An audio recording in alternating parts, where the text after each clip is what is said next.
जय हिंद, नमस्कार। इतिहास विमर्श में एक बार फिर से आपका स्वागत है। और आज इतिहास विमर्श के इस एपिसोड में मैं आपको ऐसी चीज़ से परिचित कराने जा रहा हूं जो हमारे ग्वालियर के लिए बहुत महत्वपूर्ण है, साथ ही साथ भारतीय इतिहास की दृष्टि से बहुत महत्वपूर्ण है, और वह है जीरो। आप जानते हैं जीरो जो मिला है भारत में, उस सबसे पहले उसका लिखित प्रमाण पत्थरों पर उत्कीर्ण इसी ग्वालियर के जो ग्वालियर गेट है किले का, उस किले के नज़दीक चतुर्भुज मंदिर से मिला है। आर्यभट्ट ने सबसे पहले जीरो की खोज की और उसके प्रमाण स्वरूप 9वीं शताब्दी में यहाँ से एक अभिलेख मिलता है जिसमें प्रतिहारकालीन उस मंदिर से जीरो का स्पष्ट उल्लेख मिलता है। अभी मैं आपको ले चलूँगा इस वीडियो में, आप पूरी तरीके से बने रहें और देखते रहें। जीरो के संबंध में बाद में भी लगातार रिसर्च चलती रही है और हाल ही में एक रिसर्च में सामने आया है कि पेशावर से एक किसान को कुछ खेत से जीरो के अभिलेख मिले हैं। उसमें कुछ पांडुलिपि मिली है, अभिलेख नहीं मिले हैं, पांडुलिपि मिली है। उस पांडुलिपि में उसको जीरो का उल्लेख मिलता है, लेकिन सबसे पहले अभिलेख पर उत्कीर्ण जीरो इसी ग्वालियर दुर्ग के पास मिलता है। तो अब मैं आपको अपने साथ ले चलता हूं और इसके संदर्भ में और जानकारी दूंगा। आप इस वीडियो में पूरी तरीके से बने रहिए। आइए चलिए मेरे साथ इस अभिलेख के संदर्भ में चर्चा करते हैं। तो मित्रों, हम सबसे पहले ग्वालियर से आते हैं और ग्वालियर में आलमगीर दरवाज़ा होते हुए सीधे चलते हैं बादलगढ़ दुर्ग के बादलगढ़ गेट से अंदर। और इसके अंदर जब हम जाएंगे तो हमें जीरो के अभिलेख के संदर्भ में काफ़ी जानकारी मिलेगी। मैं अपने कैमरामैन से कहूँगा कि ज़रा इस व्यू को लें, कितना ज़बरदस्त व्यू है ग्वालियर दुर्ग का। देश विदेश के गणितज्ञ और इतिहास के शोध छात्रों के लिए ग्वालियर फोर्ट का चतुर्भुज मंदिर अभिलेख, जिज्ञासा व शोध का विषय बना हुआ है। इसलिए प्रतिवर्ष बड़ी संख्या में ऐसे स्वाध्यायी पर्यटक भी यहाँ आते रहते हैं। 9वीं शताब्दी के इस चतुर्भुज मंदिर में जो अभिलेख मिलता है वह दुनिया का सबसे पहला शून्य से लिखित प्रमाण पत्र के रूप में अभिलेख है। आइए चलते हैं अंदर, जानते हैं और क्या क्या। चतुर्भुज मंदिर मूलतः एक वैष्णव मंदिर है जो प्रतिहार शैली में बना है। यह मंदिर भगवान विष्णु को समर्पित है। पत्थरों पर नक्काशी करके बनाए गए इस मंदिर को शून्य की खोज के संदर्भ में पूरे विश्व में पहचाना जाता है। और जब हम अंदर दुर्ग पर प्रवेश करते हैं तो हमें सबसे पहले जीरो से संबंधित यह शिलालेख मिलता है जो बाद में ASI द्वारा यहाँ लगाया गया है, जिससे आम आदमी जीरो के संबंध में जानकारी लेने के लिए यहाँ आ सकें। तो हम चलते हैं, ये छोटी सी ढलान है। इस ढलान से जब हम आगे चलते हैं तो कॉर्नर पर ही जो चतुर्भुज मंदिर है उसमें जीरो के प्रमाण सबसे पहले मिलते हैं। और उसके बाद हथिया पौर है जिससे हम मानसिंह महल तक जा सकते हैं। ग्वालियर दुर्ग पर चढ़ाई कर रहे हैं। इस रास्ते से केवल पैदल ही जाया जा सकता है। बगल में काफ़ी अच्छा दृश्य है। बहुत से लोग यहाँ से सेल्फी भी लेते रहते हैं, अपने फ़ोटो खींचते रहते हैं। और मित्रों, चतुर्भुज मंदिर पर पहुँचें उससे पहले मैं आपको उस मंदिर को भी दिखाऊंगा जिसके बारे में हम सभी सुनते रहते हैं। आप लोगों ने प्रायः पढ़ा होगा, देखा होगा कि ग्वालियर गालव ऋषि की तपोभूमि है। ये हम गणेश दरवाजे से होते हुए आगे जा रहे हैं। मैं आपको यहाँ ये बताऊं, गालव ऋषि नाम के कोई ऋषि ग्वालियर में नहीं हुए थे, लेकिन अपभ्रंश होके जानकारी के अभाव में लोग गालव ऋषि का शहर बताते हैं।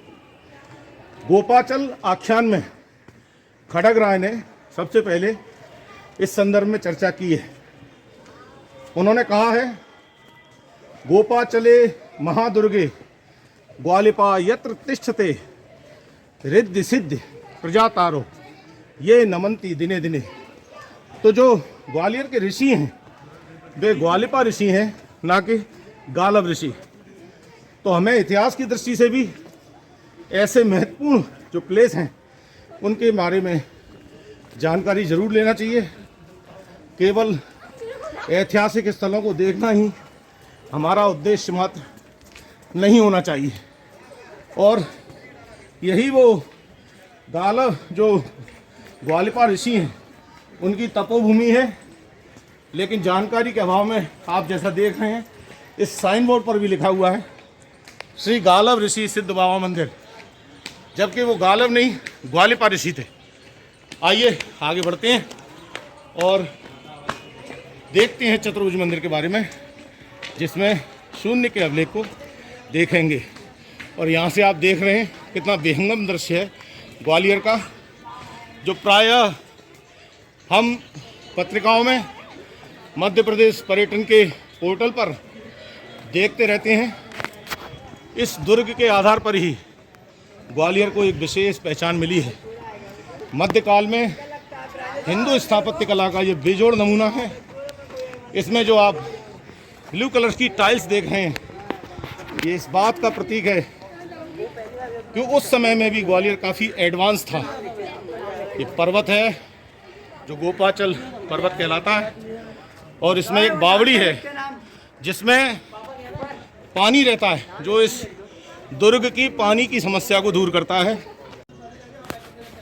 और अब यहाँ चतुर्भुज मंदिर के सामने हमें जो भारतीय पुरातत्व सर्वेक्षण ऑफ इंडिया द्वारा जो अभिलेख दिखाया गया है वह मैं आपको दिखा रहा हूँ। आप ध्यान से देखें, अंग्रेजी और हिंदी में इसे लिखा गया है पत्थर पर, जिसमें इस मंदिर से संबंधित महत्वपूर्ण जानकारी है। और अब हम मंदिर की ओर बढ़ते हैं। जगह जगह ये सब आपको उल्लेख मिलेगा। यहाँ से जो शिलालेख मिलता है उसमें मंदिर में नियमित पूजा अर्चना होती रहे, उसके लिए एक बगीचा यहाँ दान दिया गया था, जिसमें लिखा मिलता है कि 270 हस्त अर्थात 1.5 फीट बटे 187 हस्त का एक बगीचा यहाँ पुजारी को दान दिया गया था। इस बगीचे से लगभग रोजाना ही 50 मालाएं पूजा अर्चना के लिए दी जाती थी। इस अभिलेख में 270 व 50 के अंकों में जो शून्य का उल्लेख मिलता है वही सबसे पहला प्रमाण है शून्य का। और अब आप ये चतुर्भुज मंदिर में चतुर्भुज विष्णु की प्रतिमा को देख रहे हैं। चूंकि यहाँ ताला लगा रहता है, ये एक महत्वपूर्ण मंदिर है, और इस मंदिर के प्रवेश द्वार पर गंगा और यमुना का अंकन मिलता है। ये जो मंदिर है इसमें 270 और 50 के अंकों में जो शून्य का उल्लेख मिलता है वही इसकी विशेषता है। ये अभिलेख आप देखें, थोड़ा अस्पष्ट है, अंधेरा भी बहुत है, पर हम कोशिश कर रहे हैं कि आपको कुछ दिखे विशेष रूप से। और साथ ही साथ यहाँ जो 7 का अंकन मिलता है वह भी अरबी से मिलता जुलता अंकन है। बहुत से विद्वानों का ऐसा मानना है कि संभवतः अरेबिक नंबर भी भारत की ही देन रहा हो। और अब आप इसके मुखमंडप में इसे देखें, और इस पे भी ऊपर अभिलेख है। ये बायल भट्ट का अभिलेख है। इस पूरे अभिलेख को जो इतिहासकार हैं, पुरातत्वविद हैं, वो पढ़ सकते हैं। ऊपर देखो उत्कीर्ण किया हुआ छत है इसकी, और अब इसको काफ़ी कुछ जीर्ण शीर्ण कर दिया गया है। ये चारों तरफ ऊपर देखेंगे जो इसके स्तंभ हैं, उन स्तंभों पर प्रेक्षणिकाएं बनी हुई हैं जो डांस कर रहे हैं, ढोल बजा रहे हैं। ये हमारे कैमरामैन देखेंगे। अब आप यानी अधूरी सी प्रतिमाएं हैं जो काफ़ी कुछ नष्ट हो चुकी हैं, और इधर आपको काफ़ी प्रतिमाएं देखने को मिलेंगी। इसमें शेषशाही विष्णु भी दिखाई देंगे और अन्य प्रतिमाएं भी, विभिन्न गण चारों तरफ देखेंगे। गणेश जी की प्रतिमा भी आप इसी प्रकार सबको देखेंगे। नारद प्रतिमा भी यहाँ है। नारद मुनि चूंकि उनके भक्त थे विष्णु जी के, तो नारद जी की प्रतिमा भी है। और बड़े उत्कीर्ण किए हुए ये द्वार हैं। आप देखिए इसको, किसी समय ये रॉक कट मंदिर हुआ करता था, जो हाफ रॉक कट है। और इस क्षेत्र में, ग्वालियर क्षेत्र में, ग्वालियर चंबल संभाग में रॉक कट मंदिर मिलते नहीं है। ये हाफ रॉक कट मंदिर है। इसका जो शिखर था किसी समय एक पत्थर से निर्मित था, लेकिन वो चूंकि खंडित हो गया इसलिए बाद में इसको ASI द्वारा पुनर्निर्मित किया गया है। आप देखें कितनी भव्यता इस मंदिर की है। ये रॉक को काट के इसको बनाया गया है।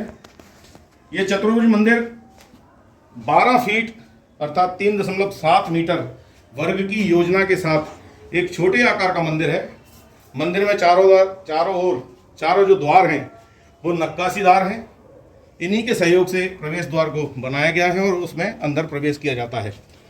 चट्टान में स्थित द्वार पर देवी गंगा और यमुना के अंकन, जैसा कि मैंने आपको पहले भी दिखाया, वह है। हाफ रॉक कट मंदिर है। मंदिर की छत एक वर्गाकार पिरामिड की तरह दिखाई देती है और इसका जो शिखर है, मैं चाहूँगा अपने कैमरामैन भाई से कि वो दिखाएं। जो इसका शिखर है वो उत्तर भारतीय शैली का है और ये एक पत्थर को तराश के पहले कभी बनाया गया था, जो बाद में खंडित हो गया, तो ASI द्वारा इसको बाद में निर्मित किया गया है। इस मंदिर का निर्माण 9वीं शताब्दी में प्रतिहार वंश के शासक दुर्गपाल अल्ल ने अपने पिता बाइल भट्ट की स्मृति में कराया था।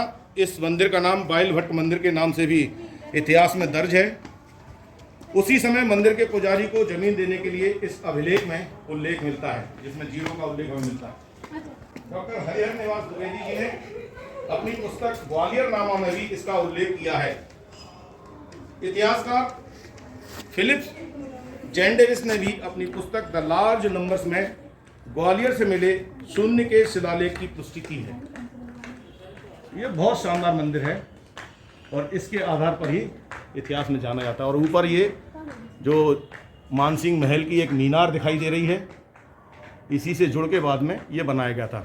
और जो प्रतिहार शासक हैं, जो कन्नौज का जो क्षेत्र है उस पर उन्होंने आक्रमण किया था। त्रिराज्य संघर्ष चला था राजपूत काल में, पाल, प्रतिहार और राष्ट्रकूटों के बीच में। उन्हीं में से प्रतिहार जब इधर से निकले तो उन्होंने कुछ समय ग्वालियर पर भी शासन किया। अब आप इसका ग्वालियर का पिछला विहंगम दृश्य इस मंदिर से देखें। बहुत से लोग यहाँ से सेल्फी भी खींचते हैं, लेकिन आपसे यही कहेंगे कि चूंकि अब ये काफ़ी पुराना हो गया है तो आप ऐसे किसी स्थान पर बेवजह चढ़े नहीं तो किसी प्रकार की दुर्घटना हो सकती है। तो आप सावधानी से अपना काम करें, वो ज़्यादा अच्छा है। और ये मैं ज़रूर आपसे कहूँगा कि एक बार आप इस मंदिर को देखने अवश्य आएँ और ऐसे ऐतिहासिक स्थलों को अपनी स्मृति में संजो के ले जाएं। और दोस्तों, अब मैं आपको ये इसके प्रदक्षिणा मार्ग में जो ये मंदिर है, इसके प्रदक्षिणा मार्ग में ये प्रतिमा मैं आपको दिखाना चाहूँगा। ये त्रिविक्रम प्रतिमा है जो विष्णु से संबंधित है और इसमें जो कथा का उल्लेख है, ये राजा बलि है, नीचे यज्ञ चल रहा है, ये चमरधारी है, ये शार्दूल हैं। कलाकार ने इसमें एक अपना व्यू डाला। जो कलाकार होता है वो कभी भी लकीर का फकीर नहीं होता, वो उसमें कुछ एक नवाचार करता है। तो यहाँ विष्णु के जो अवतार थे, वामन अवतार, और जब उन्होंने बलि के अहंकार को कम किया था तो उस समय उन्होंने बलि के सिर पे पैर रखा था यहाँ। लेकिन कलाकार ने थोड़ा सा उसको, ये इनका विराट स्वरूप है विष्णु का, ये वामन अवतार नहीं है, क्योंकि जब वो उसमें उन्होंने 3 गज भूमि देने की बात कही थी तो कलाकार ने उनका पैर उसके मुख में कर दिया है। ये उसकी अपनी एक थिंकिंग है। अब ये क्या सोच के उस कलाकार ने उस समय किया था, लेकिन इस प्रकार के नवाचार भी आपको भारतीय इतिहास की इस तरह की धरोहरों में देखने को मिलेंगे। और इस प्रदक्षिणा मार्ग में और देखते हैं, इन प्रेक्षणिकाओं पे वैसे विष्णु की तमाम लीलाओं का उल्लेख मिलता है। हमने इनके पैनल्स पे अंदर देखा ही था अभी हमने। और इसी प्रकार इस पूरी प्रदक्षिणा पथ में, क्योंकि ये विष्णु को समर्पित मंदिर है, तो ये सारे के सारे आपको इसी प्रकार से उनकी किसी न किसी लीला से संबंधित मिलेंगे। ये सारा का सारा आप देखिए। और देखिए यहाँ बहुत सारे युवा आते हैं। मैं ये एक युवा हैं, मैं इनसे चर्चा करना चाहूँगा कि इनको किसने बताया। आपका नाम क्या है? ब्रजेंद्र कुशवाहा। वाह ब्रजेंद्र जी, बहुत बढ़िया। तो ये बहुत अच्छा किया आपने कि आपने अपनी जो छुट्टी है उसको एक सार्थक दिशा में ले जा रहे हैं, क्योंकि इतिहास जानना बहुत जरूरी है। महाभारत में ये उल्लेख मिलता है कि इतिहास की यत्न पूर्वक रक्षा करनी चाहिए, क्योंकि धन के नष्ट होने से कुछ भी नष्ट नहीं होता, लेकिन इतिहास के नष्ट होने पर विनाश निश्चित है। तो हमें अपनी ऐसी धरोहरों को सजा के रखना है। आपको इस धरोहर के बारे में किसने बताया? हम तो मतलब दोस्तों के पहले आए, उन्होंने बताया था जी। तो तभी हम उनके सुन के आए। तो आपने जीरो के बारे में कभी चर्चा सुनी? नहीं, जीरो के बारे में नहीं। अच्छा, आप साइंस के विद्यार्थी हैं, आर्ट्स के या कॉमर्स के? साइंस के। साइंस के हैं, तो साइंस में तो जीरो बहुत जरूरी है, हाँ, क्योंकि वैसे गणित में सुने, आता है। जीरो सुना अच्छा, है। तो अब आप अपने मित्रों को जानकारी दो हाँ। कि जो जीरो का पूरे विश्व में, मैं पूरे विश्व की बात कर रहा हूँ, ग्वालियर और भारत की नहीं कर रहा, पूरे विश्व में सबसे पहली लिखित अवधारणा जीरो की जो पटिया पे उत्कीर्ण है वो यही मिलती है। इसमें अंदर एक अभिलेख भी आपने देखा नहीं होगा, इस चैनल के अंदर जाके आप देखें तो उस पर 270 और 50 का अंक मिलता है। सबसे पहले नवीं शताब्दी का ये अभिलेख है, और ये मंदिर भी नवीं शताब्दी का है, जो प्रथियार कालीन। तो बहुत शुभकामनाएं, आप देखो और किले पे भी इसी प्रकार से और देखेंगे। ठीक है, ओके। और देखिए मित्रों, इसी प्रदक्षिणा पथ में हम देखेंगे ये बराह की प्रतिमा है, जो विष्णु के दशावतारों में से एक अवतार थे और जिन्होंने पृथ्वी को पाताल लोक में जाने से रोका था। अब यहाँ वो अंकन उसका हट गया है, क्योंकि बाद में जो आक्रांता यहाँ आए थे उन्होंने इन मूर्तियों को नष्ट भ्रष्ट किया है। तो ये उसी समय का ये अंकन है, ये बराह की प्रतिमा है। और यहाँ मैं और ये दिखाना चाहूँगा, ये नरसिंह अवतार की प्रतिमा है। कुल मिला के जो विष्णु के दशावतार हैं वो, और 24 अवतार भी, वो सारे इसमें आपको इसके प्रदक्षिणा मार्ग में मंदिर के अंदर और इसके पिलर्स पर देखने को मिल जाएंगे। तो आप जब उस दृष्टि से इसको देखने आए तो इन सब चीज़ों को भी देखें। ये भारतीय आध्यात्म और वैदिक संस्कृति से संबंधित एक विशेष स्थान है, जो वैदिक गणित की पुष्टि करता है। भारत कितना एडवांस था और जो विश्वगुरु था उस समय, तो वो किस कारण से था। आज दुनिया उस चीज़ को मान रही है, ये चीज़ पहले से थी और इसको बताने की आवश्यकता नहीं है, केवल हम लोगों को ये जानने की आवश्यकता है कि हम कौन हैं।